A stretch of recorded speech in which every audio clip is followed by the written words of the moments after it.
This is actually a request I've received a few times, and a common thought in the Dragon Ball community in general, on what if Goku never came to Earth. For this scenario, we'll assume a planet-sized meteor blocked his attack ball's path, that it didn't calculate, or Kakarotto's dispatching occurred too late. In either case, he has been compromised to a permanent end, and events will continue as though he never existed. The first obvious change is that Son Gohan is still alive when Bulma visits Mount Paozu, making things easier for her, including getting Yamcha to join them as a loyal ally in their first encounter in reverence of Gohan, and easily destroying the flames on Mount Frypan. When making the wish to Shenlong, Bulma backs out when having found what she was looking for, and she also stops Oolong wishing for anything unsavory with a PP candy. Gohan instead chooses to have Shenlong excuse himself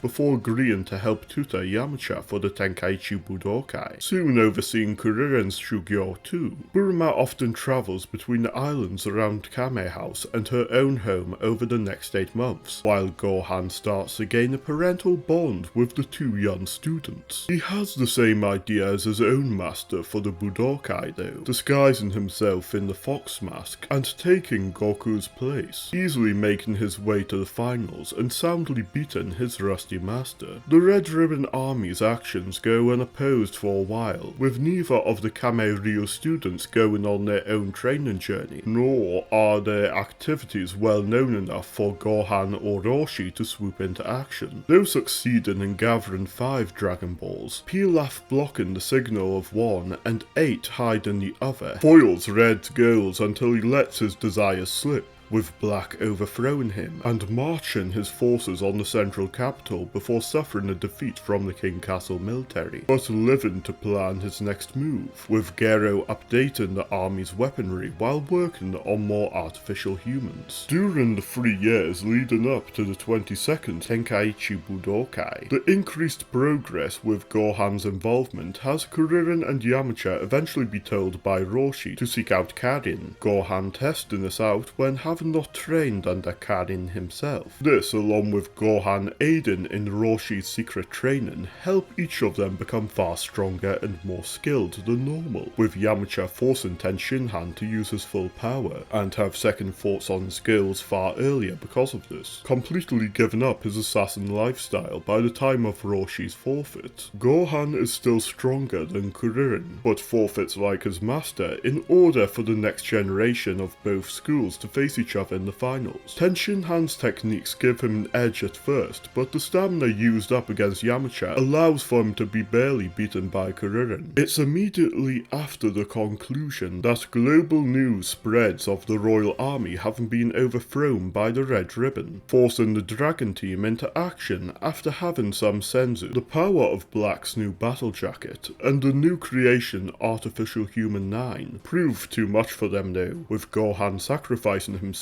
and Roshi doing the same when sealing 9 away with the Mafuba in order for the next generation to escape. The 4 remaining fighters seek out Karin for further tutelage and go through drinking the Choshinsui, other than the less confident Chaozu, their greater tutelage providing the right mindset needed to survive it, and quickly defeat the Red Ribbon Empire. The change here is that Tenshinhan being the focus of his ire leads to Gero seeking out Tao Pai Pai and Surusenin to propose Pai Pai go through experiments to become Artificial Human 10. Meanwhile, not knowing of Baba to help them find the last Dragon Ball, they seek help from Kami after being given Karin's approval before being told of Gero's machinations, that Kami put more effort into tracking with how far the Red Ribbon Army came in their expansion. Tenshinhan chooses to prepare for this rather than strike early with his own personal Budo, and the victims are soon revived, with Kami given the last Dragon Ball's location before he trains the 4 Earthlings far earlier than normal. When the 23rd Tenkaichi Budokai occurs, the 4 main Earthlings, having essentially done their Saiyan arc training far earlier and for longer, makes Tenshinhan very over-prepared to humble Tao Pai Pai, even with the latter being far stronger than normal, with Tenshinhan eventually winning the Budokai. It isn't long after that Pilaf unleashes Piccolo Daimao, but but he is no threat for Tenshinhan, who quickly gets rid of him, unwittingly getting rid of Kami and the Dragon Balls. When Raditz arrives 5 years later, he encounters Tenshinhan, who has no difficulty in defeating him, with no Dragon Balls making Vegeta not bother with Earth. With this, the inevitable path is the Dragon Team being eradicated by 17 and 18, with Bulma starting work on the time machine as soon as possible, with nobody left to oppose the twins. She goes back to age 756 and tells Tenshinhan not to destroy Piccolo, Roshi instead teaching him the Mafuba to seal the Daimao away soon after, with Roshi telling of Baba as a means to find the location of Gero's lab, and future Bulma wishing for them to be transported inside when it becomes apparent the door's too tough to break through, getting rid of Gero early despite Tenshinhan finding it dishonorable. The lab being intact means Bulma has ample time to learn more about it, including the secret lab below, in which activity is promptly stopped.